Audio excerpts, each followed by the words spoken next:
Immagino che dentro le macchine fotografiche dei turisti si oscurino tutte le lastre,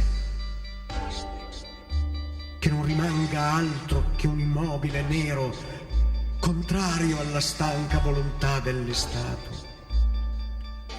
Perché le statue, con tutto il loro biancore, sono l'esatto contrario del nero. Cosa possono dare le statue? Ma forse felicità e negazione e privazione del tutto.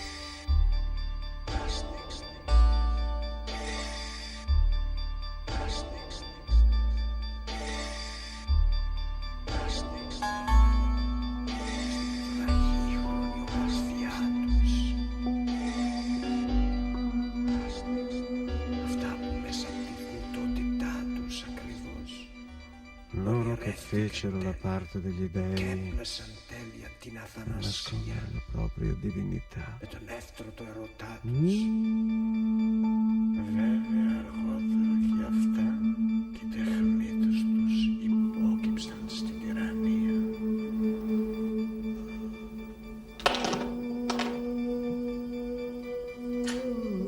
Eppure,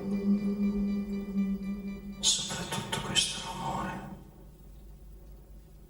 sopra la confusione, le traduzioni, hai l'impressione che resti immutabile. L'urlo silenzioso dell'intraducibile.